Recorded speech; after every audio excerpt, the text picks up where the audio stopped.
আমার যুবক ভাই, তোমরা আমাদের আগামী দিনের সম্পদ, নষ্ট হইও না বাপ। ইসলামের জন্য লড়বে কে বাপ? মুরব্বীরা তো চলে যাবে বাপ। 18 বছরের ছেলে, 20 বছরের ছেলে, 22 বছরের তাগড়া জওয়ান, তুমি নষ্ট হয়ে গেলে, তুমি চরিত্রহীন হয়ে গেলে, তুমি যদি সারাক্ষণ নারী ছাড়া, ছবি ছাড়া, মদ জুয়া অশ্লীলতা, তুমি যদি মোবাইলের আসক্তি ছাড়া চলতে না পারো, আগামী দিনে ইসলামের জন্য তুমি করবা কেমনে, লড়বে কেমনে? আগামী প্রজন্ম তোমার হাতে নিরাপদ দিন পাবে কেমনে? বেঁচে থাকার নিরাপত্তা মিলবে না। বেঁচে থাকা 53 বছর বাংলাদেশের বয়স, 53 বছরের সমাজে বেনামাজির সংখ্যা যদি এত বেশি হয়, 53 বছরের ভিতরে মোবাইলে আসক্ত যুবকের সংখ্যা যদি এত বেশি হয়, 53 বছরের ভিতরে বেপর্দা নারীর পরিমাণ যদি এত বেশি হয়, এত মসজিদ মাদ্রাসা চারদিকে থাকার পরেও যদি এই মসজিদ মাদ্রাসা ষড়যন্ত্রের কারণে কমে যায়, আগামী 20 বছর পরে, 30 বছর পরে, আগামী 30 বছর পরে ছেলেরা আমার, তুমি আজকে যে ছেলেটার বয়স 16, আগামী 20 বছর পরে তোমার বয়স হবে 36। আজকে যে ছেলেটার বয়স 20, আগামী 20 বছর পরে তোমার হবে 40। আমার এখন 42 বছর। ধরে নাও আমার 4টা সন্তান আছে, 2টা মেয়ে আছে, 2টা ছেলে আছে। তাহলে আগামী 42 বছর যার বয়স আসবে, 20 বছর পরে, 25 বছর পরে হতে পারে, আল্লাহ চাহে তো আল্লাহর দয়ায় তুমি হায়াত পাইলে তুমিও 2টা বাচ্চার মা বাবা হবা, 3টা সন্তানের বাপ হইবা। তাহলে তোমার এই যৌবন কালটা যদি তুমি সারা দিন মোবাইলেই কাটাও, অশ্লীল ছবি দেখে কাটাও, এক ওয়াক্ত নামাজ পড়তে যদি মন না চায়, তুমি যদি রাস্তার সমস্ত বেড়ি দেখতে মন চায়, পৃথিবীর সব উলঙ্গ ছবি যদি দেখতে মন চায়, আল্লাহর দোহাই করে বলো বাপ, তোমার হাতে তোমার জেনারেশন তারা কি করবে? আজ আমাদের সন্তান কি পরিমাণ গুনায় আসক্ত, এক মোবাইল তাদেরকে কি পরিমাণ অসভ্যতায় পৌঁছাইছে, বাবারা চাচারা আপনারা কল্পনায়ও জানেন না। আপনারা জানেন, আপনি মনে করছেন ফুল আগা নষ্ট হয়ে গেছেন, না নষ্ট হয়েছে না, শুধু গন্ধ ছুটছে। নষ্ট হইলে তো ভালো ছিল, রাতের ভাত তো সকালে ভিজাইয়া দুইয়া খাইয়ে লাইলে সারত। এটা তো বিরিয়ানি পৌঁছে গেছে, এটা বিরিয়ানি পৌঁছে গেছে, পচা বিরিয়ানি বাড়ির কাছেও রাখা যায় না, দূরে ডাস্টবিনে ফেলতাম। সন্তানের হালাত এমন, ছেলেটার নষ্টামি এই পরিমাণ, মেয়েটার নষ্টামি এই পরিমাণ। হাসতে হাসতে টাকা নষ্ট করছে, লক্ষ লক্ষ টাকা। অজস্র মানুষ রাস্তাঘাটে, খোলা রোডে ঘাটে, চায়ের দোকানে, ফুটবল খেলোয়াড় খেলে, ক্রিকেট খেলোয়াড় খেলতেছে, তার 4 ছক্কা, তার খেলার জিতা হারা নিয়া কোথায় খেলা? আর এইখানের অসভ্য জানোয়ার এইখানে চায়ের দোকানে, রাস্তার আড্ডায় বৈশা বেট ধরে, বাজি ধরে, জুয়া সম্পূর্ণ হারাম। 1000 টাকা, 2000 টাকা, 5000 টাকা। আরে জুয়াখোর, তোর এই টাকা তোর বাপের না, তোর আল্লাহর দেওয়া, আল্লাহর দেওয়া। তুই কার টাকা নষ্ট করলি? এই জুয়া খেলার অনুমতি কে দিল তোকে? চায়ের দোকানে, রাস্তার পাশে চলতে ফিরতে দেদারসে ছেলে পেলে, মাঝ বয়সী লোক জুয়া খেলতেছে। এটা ছক্কা মানে 1000, এটা আপনার জিতবো এই ম্যাচ 2000। আশ্চর্য কথা, খেলে কারা? টাকা খরচ করে কি? আরে পাগল কি এরকম পাগল হয়নি মানুষ? একটা টাকা যেই কামাই করুক, আরে ভাইয়া তুমি কামাই করো আর তোমার বাপে কামাই করে, বিদেশে হোক আর লন্ডনে হোক, কেউ সিরা সাবাইয়া কামাই করে না। প্রত্যেকটা টাকার মধ্যে, উপার্জনের মধ্যে কারো না কারো মাথার ঘাম, কপালের ঘাম, কষ্ট আর মেহনত জড়িয়ে আছে। টাকাটা কি এমনি চলে আসছে? এটা তো তুমি যে 2 আঙ্গুলে টিপ্পা অনলাইনে টাকাগুলো শেষ করে দিলা, মোবাইলটা টিপ্পা, তুমি যে অনলাইনে জুয়া খেলে টাকাটা শেষ করে দিলা। এইভাবে তো রাজার ভান্ডারও ফুরায় যাবে, এভাবে তো 7 রাজার ধনও শেষ হয়ে যাবে। আমি অনুরোধ করছি বাপ, আমাদের সমাজগুলোতে খুব বেশি আমার পরিচিত জন, মানে অর্থাৎ এই পরিমাণ আশ্চর্য যে নিজের কষ্টের অর্জিত টাকা এইভাবে জুয়া খেলে, খেলোয়াড়দের পিছন দেখে দেখে, খেলোয়াড় খবরও নাই, হেতে হেতের খেলা খেলে। আর আমার সন্তান, আমার বাবারা, আমার ভাইরা এখানে বৈশা জুয়া খেললা টাকাটা শেষ করতে। আল্লাহ তাআলা আমাদের প্রত্যেককে রহম করেন। কোরআনুল কারীমের মধ্যে আছে মদ এবং জুয়ার মাধ্যমে এই বেট বলেন, আপনারা কি বেট কর না? কিতাব বেট বাজি, বাজি ধরা আর কি, কথা বোঝেন নাই আপনারা? এটা আসেনি আপনার এলাকায়? হ্যাঁ, এই ডাকাতরে বলবেন তুই ডাকাত, তুই জুয়ারি, তুই নিকৃষ্ট পাপী বেটা, তুই নিকৃষ্ট পাপী, তুই এই সমাজ নষ্ট করে দিলি, তুই আগামী প্রজন্ম শেষ করে দিলি বেটা। জুয়াখোর, তার পরিণতি এই বেট বলেন, বাজি বলেন, জুয়া বলেন, জুয়ারি শেষ পর্যন্ত নিজের বউ, নিজের মেয়ে, নিজের ছেলে, নিজের আপনজনের ইজ্জত বিক্রি করতেও লজ্জাবোধ করে না। এত নিকৃষ্ট হয়ে যায় মানুষ। শেষ পর্যন্ত বউ বেচ চালায়, শেষ পর্যন্ত সন্তান বেচ চালায়। নিকৃষ্ট পরিণতি। কোরআনুল কারীমে আছে শয়তান তোমাদেরকে, আল্লাহ বলছে মদ এবং জুয়ার মাধ্যমে শয়তান তোমাদের পরস্পরের মধ্যে আদাওয়াত, শত্রুতা তৈরি করে, তোমাদেরকে আল্লাহর স্মরণ ভুলায়া দেয়, তোমাদেরকে নামাজ ভুলায়া দেয়। ইউকিউল আদাওয়া, আদাওয়াত তৈরি করে। আমি এই জন্য অনুরোধ করলাম, কেউ যদি সন্তানের মানুষের দিকে যদি নজর না দেন, আপনার ছেলে, আপনার মেয়ে, আপনার স্ত্রী, আপনার বাবা, আপনার ভাই, আমরা জলজ্জান্ত মানুষ, হিসাব হবে আমাদের, বিচার হবে আমাদের, হাসরের মাঠ আমাদের জন্য, আল্লাহর সমস্ত ফয়সালা আমাদের জন্য।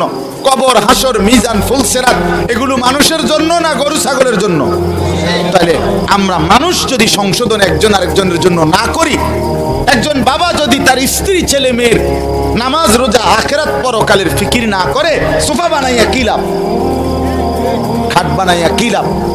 আপনার বানানো 50,000 টাকার সোফাতে বসে আপনার স্ত্রী, ছেলে মেয়ে সারাদিন, সারা রাত, রাত 2টা পর্যন্ত আমনের ঘরে রঙিন টেলিভিশনে নর্তকীর নাচ, উলঙ্গ ছবি, জিনা, ব্যভিচার, হিন্দি সিরিয়াল দেখে, এটার মধ্যে আপনার এই সোফা আপনার ব্যবহৃত ঘরের সামান, অথচ আপনার বিবি বাচ্চা নাফরমানি করছে। আল্লাহর কসম, কসম আল্লাহর, আপনি মৃত্যুর পরেও যতদিন এই গুনার সামানগুলো থাকবে, এই রঙিন টেলিভিশন যতদিন থাকবে, যতজন আপনার বউ বাচ্চা, নাতি নাতনি, ফুতের বউ, ছেলের বউ, মেয়ের জামাই রঙিন নাচ গান দেখবে, আল্লাহর কসম এই কোরআন ধরে বললাম, আপনার আমল নামায় ওই নাফরমানদের গুনার 100 সমান গুনাহ আপনার নামও লেখা হবে। অর্ধেক অর্ধেক না, সমান সমান, অর্ধেক অর্ধেক, কদ্দুর কদ্দুর, সমান সমান। কানা আলাইহি মিনাল ইসম মিসলু আসামে মান তাবিআহু। মিসলু মানে সমান, অর্ধেক না, 20% না, 100%। নেক কাজও যেটা রেখে গেছেন, মসজিদে দিয়ে গেছেন, মাদ্রাসায় দিয়ে গেছেন, এখানে যত বাচ্চা আল্লাহর কোরআন পড়বে, আপনার মৃত্যুর পরে আমল নামা এদের নেকির সমান আপনার নামও আসবে, কোনো সন্দেহ নেই। অর্ধেক অর্ধেক, 50-50 না, সমান সমান। আল্লাহ আমাদেরকে বুঝ দান করেন। এজন্য আমার বাপ, আমার ভাই, আমার বন্ধু, আমরা পরিবর্তন চাই, বদলাইতে চাই, জিন্দেগি সুন্দর করেন, জীবনের কদর করেন। আমার যুবক ভাই, তোমরা আমাদের আগামী দিনের সম্পদ, নষ্ট হইও না বাপ। ইসলামের জন্য লড়বে কে বাপ? মুরব্বীরা তো চলে যাবে বাপ। 18 বছরের ছেলে, 20 বছরের ছেলে, 22 বছরের তাগড়া জওয়ান, তুমি নষ্ট হয়ে গেলে, তুমি চরিত্রহীন হয়ে গেলে, তুমি যদি সারাক্ষণ নারী ছাড়া, ছবি ছাড়া, মদ, জুয়া, অশ্লীলতা, তুমি যদি মোবাইলের আসক্তি ছাড়া চলতে না পারো, আগামী দিনে ইসলামের জন্য তুমি করবা কেমনে, লড়বে কেমনে? আগামী প্রজন্ম তোমার হাতে নিরাপদ দিন পাবে কেমনে? বেঁচে থাকার নিরাপত্তা মিলবে না।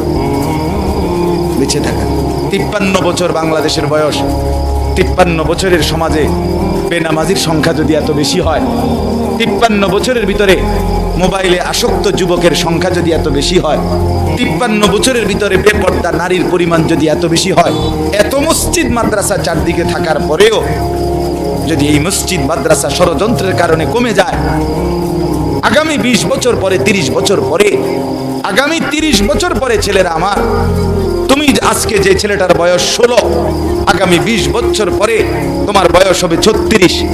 আজকে যে ছেলেটার বয়স 20, আগামী 20 বছর পরে তোমার হবে 40। আমার এখন 42 বছর।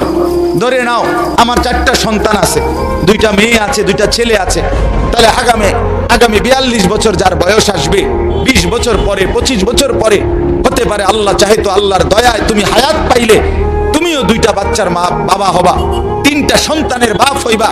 তাহলে তোমার এই যৌবন কালটা যদি তুমি সারা দিন মোবাইলেই কাটাও, অশ্লীল ছবি দেখে কাটাও, এক ওয়াক্ত নামাজ পড়তে যদি মন না চায়, তুমি যদি রাস্তার সমস্ত বেড়ি দেখতে মন চায়, পৃথিবীর সব উলঙ্গ ছবি যদি দেখতে মন চায়, আল্লাহর দোহাই করে বলো বাপ, তোমার হাতে তোমার জেনারেশন তারা কি করবে? বলো ভাই, আল্লাহ দিলে তোমার যখন একটা ছেলে হবে 12 বছরের, 14 বছরে, সে কি করবে? কি মনে হয়? সে জুনায়েদ বাগদাদি হবে, সে বাইজিদ বোস্তামি হবে? দোস্ত আমার, নষ্ট না হোক, নিজেকে নষ্ট না করি। কিয়ামত নিশ্চিত, আখিরাত নিশ্চিত। নিশ্চিত কিনা? কমপক্ষে বিবেকটা যেন এরকম হয়, ভেতরের দিলটা, ভেতরের আত্মাটা যেন এতটুকু পরিমাণ হয় যে গুনাহ করিলে মনটার মধ্যে অস্থিরতা লাগে, নেক কাজ করিলে ভালো লাগে। এদুর যদি কোনো অন্তরের অবস্থা ভিতরের থাকে, আল্লাহ রাসূল বলছে এখনো সে মুমিন।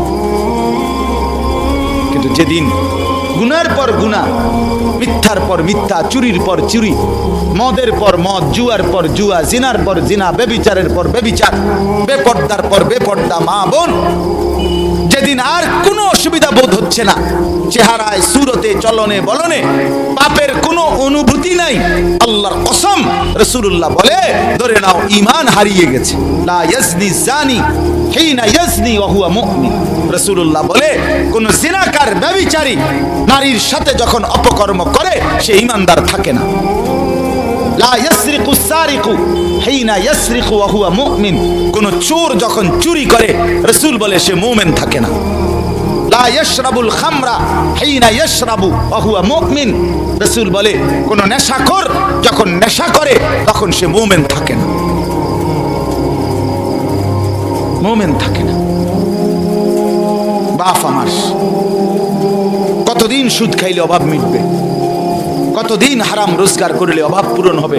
পূরণ হবে না। অতএব আখিরাত নিশ্চিত, কিয়ামত নিশ্চিত, মৃত্যু নিশ্চিত। চোখের সামনে প্রতিদিন কত মানুষের চলে যাওয়া, এরপরও যদি আল্লাহকে না চিনি কখন চিনব? আল্লাহ আমাদেরকে বুঝ দান করেন, আল্লাহ আমাদেরকে কবুল করেন। অনেক ছেলে মাশাআল্লাহ এখানে ওখানে দেখেন আপনারা, চাচারা আপনারা তাকায় দেখেন আপনাদের সন্তানেরা, এরা রংপুরের ছেলে না, এরা আমার কুমিল্লার না, এরা চিটাগাংয়ের না, এরা আপনাদের ছেলে, আপনাদের মহল্লা। আপনারা একটা নজর একজন মুরব্বী তারাইয়া দেখেন, আপনাদের এই ছেলেদের দিকে তাকাইলে দেখবেন কমপক্ষে 90% নামাজ পড়ে না। আপনি দেখেন, আমারও কোন আমি দাঁড় করাই, তোমাদের চেহারা দেখলে তো বাপ বোঝা যায়। আহা, এজন্য বললাম আমার ছেলেরা, চেহারা দেখলে তো বোঝা যায় বাপ তুমি যে এক ওয়াক্ত নামাজও পড়ো নাই। চেহারাটা কালো, চেহারাটা পাষাণ, চেহারাটা দয়া মায়াহীন, চেহারাটা নির্দয়, চেহারার মধ্যে কোনো রসকস থাকে না। কসম আল্লাহ, হযরত আব্দুল্লাহ ইবনে মাসউদ বলছে প্রত্যেকটা গুনাহ চেহারা কালো করে। সাওয়াদুন ফিল ওয়াজহ, প্রত্যেকটা গুনাহ, একবার নারী দেখছো একবার কালো হইছে, আবার আরো আরো আরো, প্রত্যেকটা গুনাহ সাওয়াদুন ফিল ওয়াজহ, চেহারা কালো করে। যুলমাতুন ফিল কলব, অন্তরটা অন্ধকার করে। ওয়াহানুন ফিল বাদান, শরীরের শক্তি কমিয়ে দেয়, শক্তি কমিয়ে দেয়, কিচ্ছু ভাল লাগে না। এ মোবাইল টিফোন ছাড়া টানা দিয়া মানে ভাল লাগতেছে না, এরপরে মানে এটা ছাড়া অন্যটা পছন্দ না। শরীরের দুর্বলতা, অক্ষমতা, ব্যর্থতা, কাপুরুষতা, যৌবনের ক্ষমতা শেষ, শারীরিক সক্ষমতাও শেষ, প্রয়োজনের মুহূর্তে আর কিছুই থাকে না। নিজের হাতকে অপকর্ম করে নষ্ট করে দিছ, শরীরটাকে শেষ করে দিছ, নিজের লজ্জাস্থানকে নষ্ট করে ফেলছ, হায়াত বরবাদ করে দিছ। চিরেই দুনিয়াতেও আফসোস মিলবে, আখিরাতেও আফসোস মিলবে।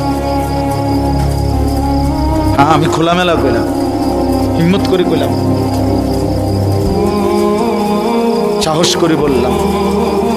এজন্য হযরত আব্দুল্লাহ ইবনে মাসউদ বলেন, চেহারা কালো হয় গুনাহ, অন্তর অন্ধকার হয়, শরীর দুর্বল হয়। 4 নাম্বার, বাইকুন ফির রিজক, রিজিক সংকীর্ণ হয়, রিজিক কমে যায়।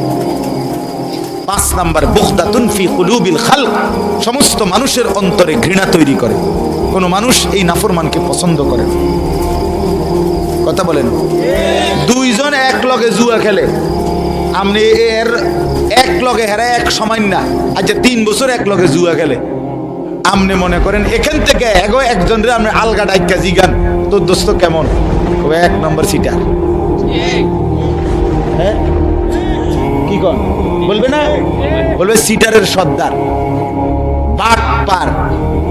কি রে কস, তোর লগে চলে একসাথে জুয়া খেলস, তুই কেমনে তারে খারাপ কস? ওমা তো আমি কি হেরে কি আব্দুল কাদের জিলানী কইতাম, এই বলবে এই কথা। এ কি বলবে, আমি কি জুয়ারি রে বুঝি আমি বালা কইতাম, আমি বালা কম কেমনে? আর মন্দ লোকেও মন্দকে মন্দ বলে, ভালোরাও মন্দ বলে। আচ্ছা, একজন লোক নামাজি, আপনি একটা জুয়ারি মদখোরকেও জিগান, ভাই উনি কেমন? সে বলবে, ভাই আমি খারাপ হইতারি, কিন্তু সে ভালো। ঠিক কিনা বলেন না কেন? আমি মানুষটা খারাপ, কিন্তু ভাই এটা সত্য যে এবারটা নামাজ পড়ে। তাহলে ভালোকে মন্দও ভালো বলে, ভালোও ভালো। এজন্য বন্ধু, চেহারা কালো হয়ে গেছে অনেকে। দেখো তুমি, দেখো দেখো দোস্ত, কোনোভাবেই তোমার মধ্যে স্বস্তি নাই। চুল কেমনে রাখলে তোমার থেকে তৃপ্তি, তুমি আজও সিদ্ধান্ত নিতে পারলা না। তোমার এটা ব্যর্থতা না? কোন প্যান্টের কোন মডেলটার উপরে তোমার তৃপ্তি হয়, আজকে এতদিন হয়েছে তুমি এটা স্থির হইতে পারলা না। এই অস্থিরতা, এটা তো অনেক বড় একটা ত্রুটি। অস্থিরতা যে আমি কেমনে সুন্দর লাগে আমারে, আমি এটাই ফয়সালা করতে পারলাম না, তো তোমার বাত রান দেখে তুমি বেকুবের বাত, আহাম্মক কোথাকার বেটা। আমি তো 42 বছরে কোনোদিন আর ডিজাইন বদলাইতে হয় নাই, ডিজাইন বদলাইতে হয়। তুমি তো অস্থির, তোমারে তো দুশ্মনে অস্থির বানায় দিছে। একবার বলছে ডান দিকে চুল বড় কর, আরেকবার বলছে বাম দিকে চুল বড় কর, আরেক দিকে বলছে সামনের দিকে চুল বড় কর, আরেকবার বলছে এদিক দিয়ে একবার সাদা বানাই এলা, এদিক দিয়ে বাড়াইয়া রাখ, আরেকবার বলছে এবার এদিক দিয়ে সাদা বানা। হায় হায় রে, তুমি একটা বার, আমি যদি এখানে এই ছেলেটারে বলি, এই তোমারে আমি কইলাম যে একবার ডাইনার টু দাও, উঠাও, নামাও, বামা টু দাও, ঠ্যাঙ্গাল কি দাও, তো একবার কইলাম ঠ্যাঙ্গাল কি দাও, একবার কও ঠ্যাং নামা, তো তুমি কি করবে? আরে খুঁজে এই পাগল আনছে কই থেকে, আমার এরকম শুরু করলেন আপনি, বলবে কি না বলেন না কেন? একজন স্বাভাবিক মানুষ কি বলবে যে হুজুর আপনি কা আমার লই এরকম শুরু করছেন কা, কি পাগলামি আপনি আমার কোন একবার হাত উঠাইতাম, একবার ঠ্যাং উঠাইতাম, এরকম কা? তাহলে তোমারে বেঈমানে একবার কয় হ্যান দিয়া কাট, একবার কয় হ্যান দিয়া কাট, একবার কয় এদিক দিয়া কাট, তোমারে কা এরকম পাগল ফাইলো? তুমি বলো না তারে যে কিরে বেঈমান, তুই আমারে লইয়া এরকম শুরু করলি, তুই আমারে লইয়া কেরম শুরু করলি? তুই যে একবার কস আমারে সিবা প্যান্ট কিনতাম, একবার কস ডোলা প্যান্ট, একবার কস মারু হাফ প্যান্ট, একবার কস ছিদ্র ছিদ্রওয়ালা প্যান্ট, এটা কি? আহ বোকারে, এত্তুর দেমাগও যদি না থাকে ভাইয়া, তুমি বুঝলা কি? তোমার আকল কোথায়? তোমার দিমাগ কোথায়? তোমার বিবেক কোথায় ভাইয়া? আল্লাহ আমার সন্তানদেরকে বুঝ দান করেন। ছেলেরা হাইসা উড়াই দিও না, হাইসা উড়াইয়া দিও না দোস্ত, তোমার পথে তুমি যাইবা গা, আমিও যামুগা। আমি কুমিল্লা ক্যান্টনমেন্ট ফিরে যাব আল্লাহ হায়াতে বাঁচাইলে। জিন্দিগি থেমে যাবে না, তোমার কাছে আমি আটকানো না, আমার কাছে তুমি আটকানো না। তোমার হিসাব আমি নেব না, আমার হিসাব তুমি নেব না দোস্ত আমার। কিন্তু আল্লাহর কাছে আমাদের সবাইকে দাঁড়াইতে হবে, সেখানে বলতে হবে। আমি আখিরাতের কথা বলছি, পরকালের কথা মনে করাচ্ছি। আখিরাত অস্বীকার করা যাবে না, পরকাল অস্বীকার করা যাবে না, আখিরাত নিশ্চিত। নিশ্চিত কিনা বলেন?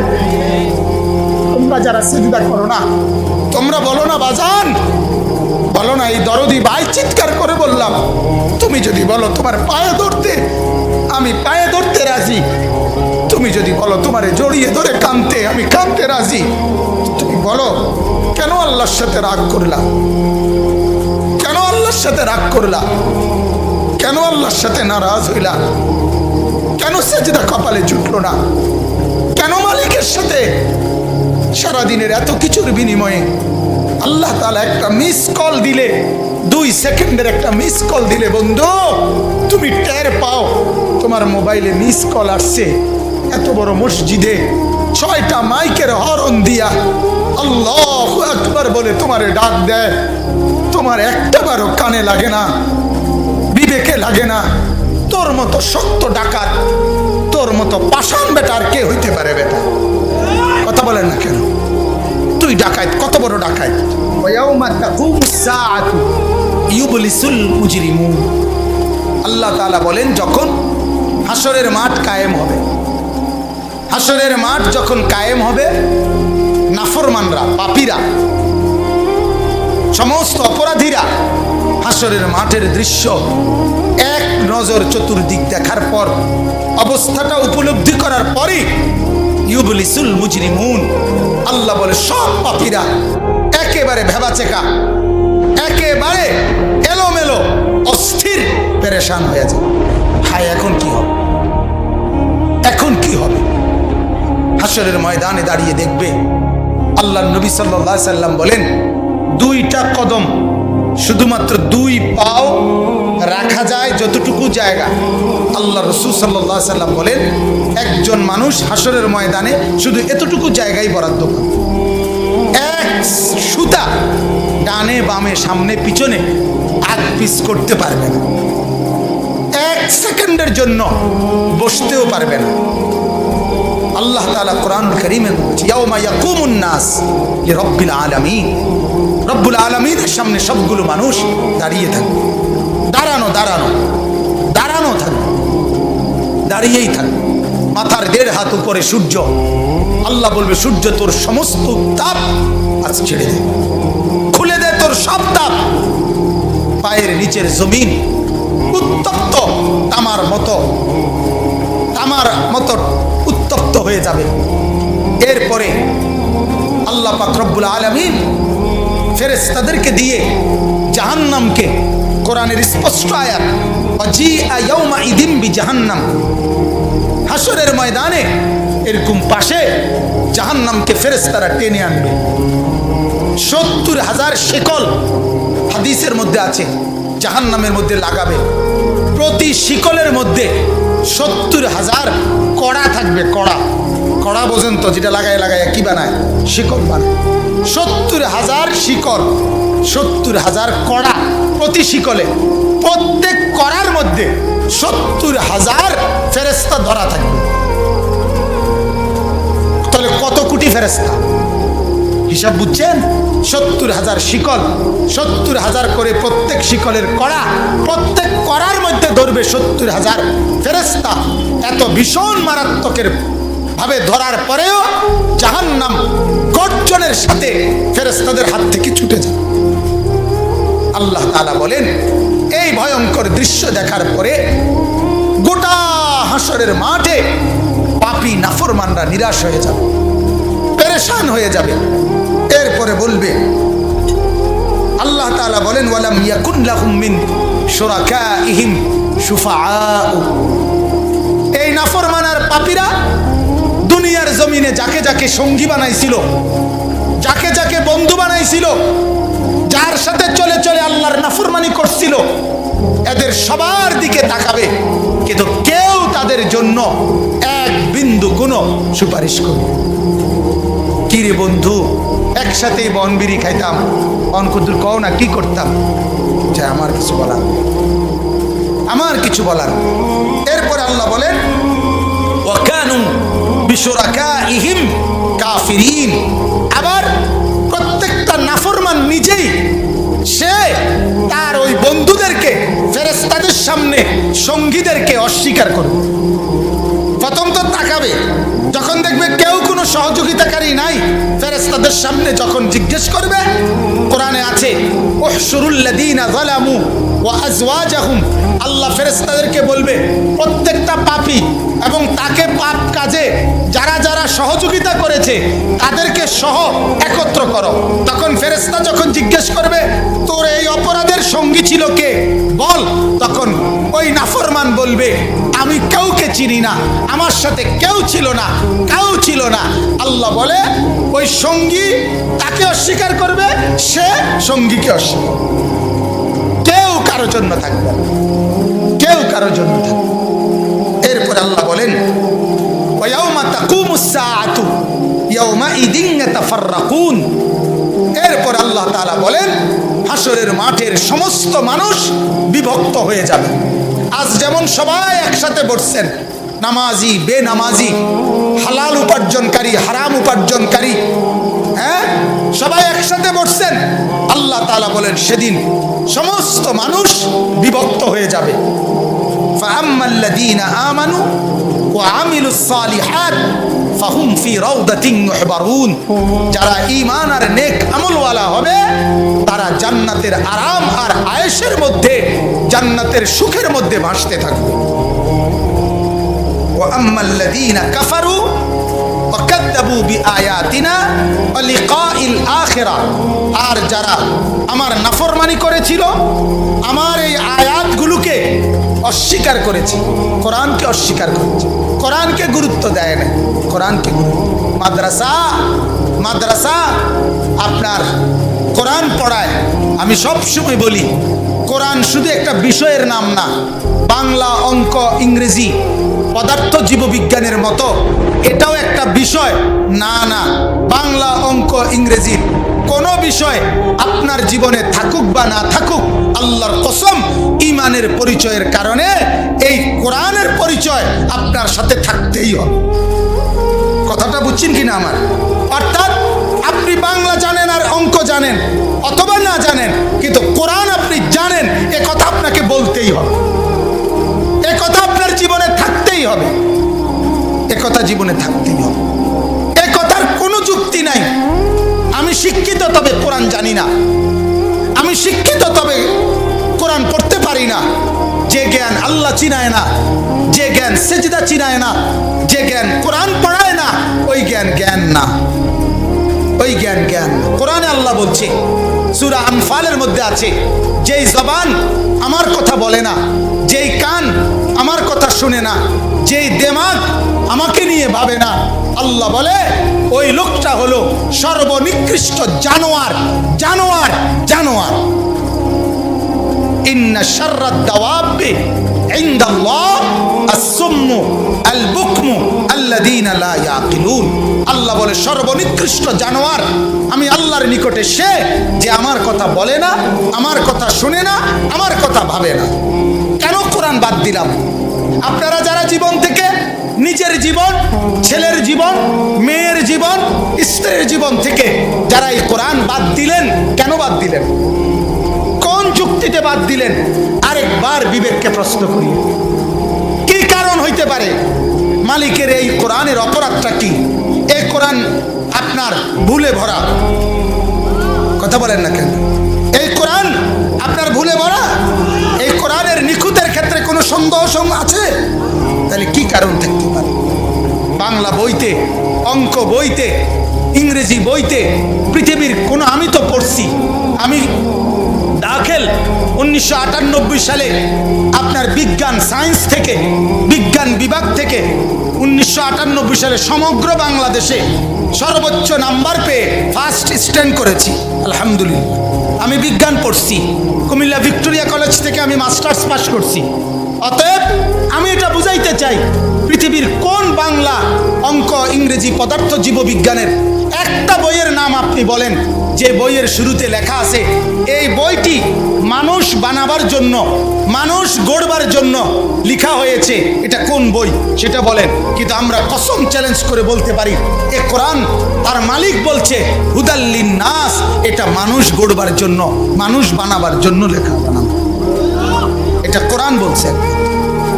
কোন বাংলা বইয়ের শুরুতে কথা নাই, কোন অঙ্ক বইয়ের শুরুতে কথা নাই, বরং ওই সবগুলো বইয়ের মাকসাদ একটাই, ইকোনমিক্যাল অ্যানিমেলে পরিণত করা। Man is economical animal. একজন মানুষ হবে শুধুমাত্র অর্থনৈতিক প্রাণী, টাকা উপার্জন করার একটা মেশিন, টাকা উপার্জন করার একটা যন্ত্র, এটাই হবে। কে কত বুদ্ধিমত্তা, কে কত জ্ঞান খাটাইয়া পৃথিবী পৃথিবী সাজাবে কত বেশি, জমিনের উপরের অংশ সাজাবে, আর দুনিয়ার কামাই রোজগারি করবে। এটাই হলো মূল টার্গেট, মূল মাকসাদ, মূল মাকসাদ। এই কারণে 18 বছর বয়সের একটা ছেলে অনেক কিছু পড়ালেখা করছে, কিন্তু এখনো খারাইয়া মতে। কিন্তু আমার 6 বছরের বাচ্চা, এই নুরানি মাদ্রাসায় আমরা চ্যালেঞ্জ করি, কওমি মাদ্রাসা, নুরানি মাদ্রাসা, হাফেজি মাদ্রাসা, 6 বছরের বাচ্চা আমাদের কোনোদিন দাঁড়াইয়া পেশাব করে না, দাঁড়াইয়া মতে না। আমরা শুধু পড়া শিখাই না, আমরা জিন্দিগি বানাই, জিন্দিগি। কওমি মাদ্রাসা শুধু শব্দ শিখায় না, কওমি মাদ্রাসা শুধু অক্ষর শিখায় না, কওমি মাদ্রাসা জীবন গড়ে দেয়, জীবন, আখলাক গড়ে দেয়, আখলাক, জিন্দিগি বানায় দেয়, জিন্দিগি।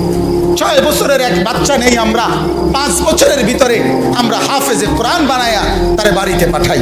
বলেন আলহামদুলিল্লাহ, বলেন আলহামদুলিল্লাহ।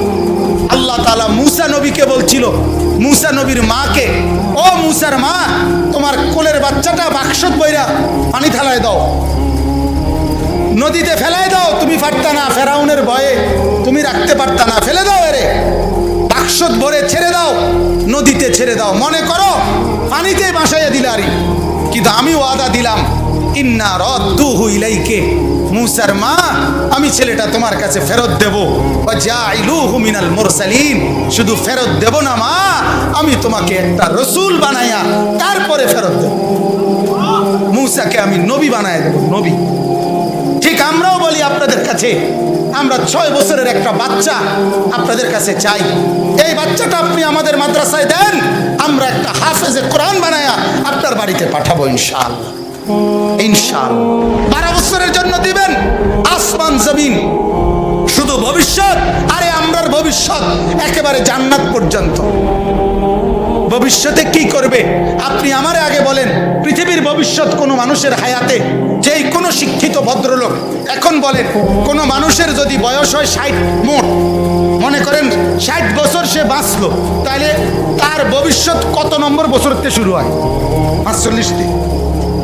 কতক্ষণ, কত থেকে কোন তাহলে এটা ভবিষ্যৎ কোন কোন বছর থেকে? কি 35 থেকে না 45 থেকে? হ্যাঁ, পড়ালেখা শেষ করছে, যদি হেতে পড়ালেখা না করে তাহলে কথা বলেন না কেন? তাহলে আপনি 60 বছর রে 3 ভাগে কেমনে ভাগ করলেন? যে 60 বছরের মধ্যে প্রথম 20 বছর হলো অতীত, মাঝখানের 20 বছর হলো বর্তমান, শেষের 20 বছর হলো ভবিষ্যৎ। এটা কোন যুক্তি? আমারে বলেন না, এটা কোনো যুক্তি হলো নি? কথা বলেন না। এজন্য মানুষের হায়াত পুরাটাই বর্তমান, ভবিষ্যৎ শুধুমাত্র আখিরাত। ভবিষ্যৎ কি বলেন না? আখিরাত, আখিরাত। ওয়াল তানজুর নাফসুম মা কদ্দামাত লিগাদ। আল্লাহ বলে, আজকে তুমি ভাবো আগামীকাল কিয়ামতের জন্য তুমি কি পাঠিয়েছো। তাহলে আগামীকাল মানে ভবিষ্যৎ। আল্লাহ বলছে ভবিষ্যৎ হলো আখিরাত। ভবিষ্যৎ কি বলেন? তাহলে আমরা বাচ্চাটার বর্তমান দুনিয়াটাও দেখি, আমরা বাচ্চার ভবিষ্যৎ আখিরাত জান্নাত পর্যন্ত পৌঁছবার সবক আমরা তারে শিখাই। বলেন আলহামদুলিল্লাহ, বলেন আলহামদুলিল্লাহ। অতএব শেষ কথা এটাই, আল্লাহ বলেন, ওয়া আম্মাল্লাযীনা কাফারু ওয়া কাযযাবু বিআয়াতিনা, যারা তোমরা কুফরি করছো, যারা আমার আয়াত অস্বীকার করছো, ছেড়ে দিচ্ছ, ওয়া লিকাইল আখিরা, আখিরাতের সাক্ষাৎ, পরকালের সাক্ষাৎ ভুলে যাচ্ছ, আল্লাহ বলেন, ফাউলাইকা ফিল আযাবি মুহদারুন, তোমরা অবশ্যই জাহান্নামের আযাবের মধ্যেই অংশগ্রহণ করো। শেষ আয়াত আল্লাহ বলে, ফাসুবহানাল্লাহি হিনা তুমসুনা ওয়া হিনা তুসবিহুন। অতএব হে আমার বান্দা, সকালেও সন্ধ্যায়ও আমার তাসবিহ পড়ো, আমাকেই ভাবো, আমাকেই ডাকো, আমাকেই ডাকো। এরপর আল্লাহ বলছে, ওয়ালাহুল হামদু ফিস সামাওয়াতি ওয়াল আরদ, আসমান আর জমিনের যেখানের যত সৌন্দর্য, যেখানের যত কিছু, সব কিছুর জন্য প্রশংসা পাওয়ার যোগ্য শুধুই আমি। কথা বলেন, কে? আল্লাহ। আল্লাহ ওয়া আশিয়ান ওয়া হিনা তুযহিরুন, আল্লাহ বলে বিকাল বেলা আমাকেই ডাকো, ওয়া হিনা তুযহিরুন, দুই প্রহরে দুপুর বেলা আমাকেই ডাকো। আল্লাহ বলে, বান্দা শুধু আমাকেই ভাবো, আমাকেই ডাকো, আমার সাথে সম্পর্ক গড়ো। কাজেই মুসলমান, আপনার যে সন্তান ফজরের নামাজের সেজদা কপালে জোটে না, আমি বললাম, আমার নাম আনিসুর রহমান, আমি চ্যালেঞ্জ করলাম, আপনার যেই ছেলে ফজরের নামাজ পড়ে না, মেয়ে ফজরের নামাজ পড়ে না, এ ভদ্র না, ভদ্র নয়, ভদ্র নয়, অসভ্য, অসভ্য, অসভ্য।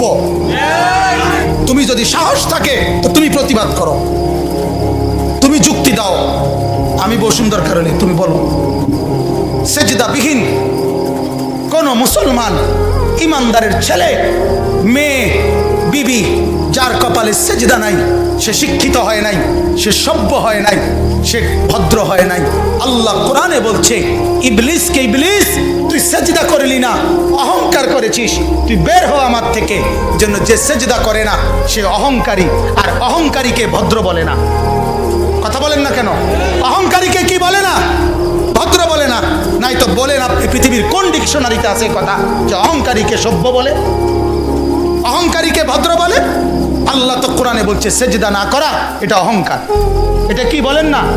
তাইলে অহংকারী কি ভদ্র হয়? অহংকারী কি সভ্য হয়? অতএব ছেলেকে ভদ্র বানান, ছেলেকে সভ্য বানান।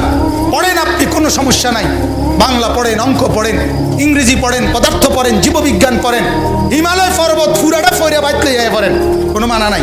আটলান্টিক মহাসাগর পয়রা বাইতে নালান, কোনো আপত্তি নাই। কিন্তু কোরআন বাদ দিলেন কেন? সেজদা বাদ দিলেন কেন? গোলামি বাদ দিলেন কেন? বন্দিগি বাদ দিলেন কেন? আল্লাহকে ছেড়ে দিলেন কেন? আল্লাহর সাথে দুশ্মনী কেন? যে ছেলেটা সারাদিন একটা ওয়াক্ত নামাজ পড়ে না, যে বিবি একটা ওয়াক্ত নামাজ পড়ে না, যে মেয়েটা পর্দা করে না, তারে জিজ্ঞাসা করেন না যে মা সবার সাথে সম্পর্ক বজায় রাখো, মালিকের সাথে কেন দুশ্মনী? আল্লাহর লগে কি নারাজি হইলা? আল্লাহর সাথে কি দুশ্মনী? আল্লাহর লগে কেন রাগ করলা? কেন রাগ করলা? এই বাপ, তোমরা যারা সেজদা করো না, তোমরা বলো না বাজান, বলো না, এই দরদি ভাই চিৎকার করে বললাম, তুমি যদি বলো তোমার পায়ে ধরতে, আমি পায়ে ধরতে রাজি। তুমি যদি বলো তোমারে জড়িয়ে ধরে কাঁদতে, আমি কাঁদতে রাজি। তুমি বলো কেন আল্লাহর সাথে রাগ করলা? কেন আল্লাহর সাথে রাগ করলা? কেন আল্লাহর সাথে নারাজ হইলা? কেন সেজদা কপালে জুটলো না? কেন মালিকের সাথে সারাদিনের এত কিছুর বিনিময়ে আল্লাহ তাআলা একটা মিস কল দিলে, 2 সেকেন্ডের একটা মিস কল দিলে বন্ধু তুমি টের পাও তোমার মোবাইলে মিস কল আসছে। এত বড় মসজিদে 6টা মাইকের হরন দিয়া আল্লাহু আকবার বলে তোমারে ডাক দেয়, তোমার একটাবারও কানে লাগে না, বিবেকে লাগে না। তোর মতো শক্ত ডাকাত, তোর মতো পাষাণ বেটা আর কে হইতে পারে? বেটা কথা বলেন না কেন? তুই ডাকাত, কত বড় ডাকাত! হ্যাঁ, এজন্য ইনশাআল্লাহ আল্লাহকে রাজি করব। বলেন ইনশাআল্লাহ। সেজদা করব তো ইনশাআল্লাহ। যুবকরা তোমরা বলো না ইনশাআল্লাহ। নওজোয়ান তোমাদেরকে বলি, আমার আশা ভরসার স্বপ্ন এই নওজোয়ানদেরকে জাগানো। আমি সারা দিন রাত চাই যুবকরা জেগে উঠুক, কারণ আগামীর পৃথিবী, গোটা বিশ্ব 2 ভাগ হবে। এটাই পৃথিবীর পুরা ভবিষ্যৎ। এক ভাগ পুরাপুরি দাজ্জালের অনুসারী কাফের, আরেক ভাগ মাহাদির অনুসারী ইমানদার। এই 2 ভাগে পৃথিবী অচিরেই বিভক্ত হয়ে যাবে। তুমি যদি মাহাদির পক্ষে থাকতে না পারো, তুমি যদি দাজ্জালের ধোকায় পড়ে যাও, আল্লাহর কসম ঈমান নিয়ে কবরে যাইতে পারবা না। অতএব আমি তোমার ঈমান চাই, আমি যুবকের ঈমান চাই, আমি যুবকের আখিরাত চাই। আল্লাহ তাআলা আমাদের প্রত্যেককে ঈমান আমলের দৌলত দান করেন, কবুল করেন।